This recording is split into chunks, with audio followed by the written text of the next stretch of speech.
I want to show you evidence of desperation. Yesterday, Kamala Harris posted this tweet. All right, let's put up the photo for those watching on the Salem News Channel. Donald Trump vows to be a dictator on day one. That's what she put up yesterday. Donald Trump vows to be a dictator in red on day one. And Kamala's Twitter team, X team, put on top of it, we won't let him. All right, let's go. What is that based on? Hang on. Donald Trump vows to be a dictator on day one. That's like Halloween jump scare stuff. Let's go back to what that is based on. It's not based on anything, really. There's no reality behind it. But cut number 24, the former president sat down in Iowa in a town hall with Sean Hannity on December 5th of last year, cut number 24. Under no circumstances, you are promising America tonight, you would never abuse power as retribution against anybody. Except for day one. Except Look, for? he's going crazy. Except for day one. Meaning? I want to close the border, and I want to drill. That's drill, not. That's drill. That's not. No, no. That's not retribution. I'm gonna be. You know, he keeps. We love this guy. He says, "You're not going to be a dictator, are you?" I said, "No, no, no. Other than day one, we're closing the border, and we're drilling, drilling, drilling. After that, I'm not a dictator." So okay? I want you to understand that's what Kamala Harris posted her tweet about yesterday. And she expects to win the election with that and with a fake accent. That is why the polls are dropping. Now, when I say, as I did to Larry Kudlow, that she lacks the minimum skill set necessary to be president, I've been blessed in my life. My first campaign was for Jerry Ford. I didn't know Jerry Ford. Never got to talk to Jerry Ford. I just liked him from afar. I got to shake his hand at a rally. I was in college in 1976. I ran Youth for Ford, part of the Ford campaign in Massachusetts, a forlorn charge, if there was one, because, you know, he got blown out. But doing the thing you do in college, get involved in campaigns.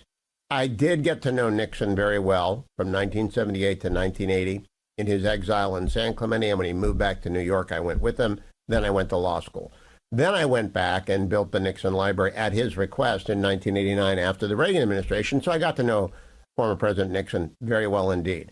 I worked for former President Reagan in the White House for Fred Fielding and Dick Hauser, one of 7 lawyers, and did not know President Reagan well at all. I got to shake hands with him a couple of times. But in those days, if you were a 28-year-old lawyer, you might be smart, but nobody asked your opinion on anything. They told you what to do.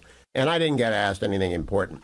And the smart guys in that office did the work. But then after I was done and back in California and the Nixon Library was open, President and Mrs. Reagan asked me to come up to Century City and talk about libraries. And I spent a couple hours with him. So I got to know the former president a little bit then. I have interviewed W a half dozen times. I've sat down with him at length, as did Dwayne. One day we talked to him in Bel Air about his art book, and we've done interviews on the air about the various books he's done. I've done interviews with him setting in stage. And former President Trump, I don't think anyone's done more in-depth interviews with the former president than I have. Before, during, and after his presidency, and I hope during the next presidency. He's been on the show as recently as 2 weeks ago today. And I can say they all have different skill sets, like I told Larry. But they all have the minimum skill set. That minimum skill set. All right, so what is it? No one's asked me that yet. I'll tell you what it is. It is the ability to take in a lot of information, to decide what needs to be decided immediately and in the priority in which it must be decided, and then to decide. Moreover, to decide the right thing. When they all make mistakes, every president makes mistakes. All you have to do is look at our greatest president, Abraham Lincoln. And he made a mistake with McClellan. He made a mistake with Hooker. He made a mistake with Meade. He made a mistake with Burnside. He made another mistake with McClellan. He hired McClellan twice. He finally got around to Grant. So it took him 5 swings before Lincoln found someone who could prosecute the war. Even our greatest president makes mistakes. They all do.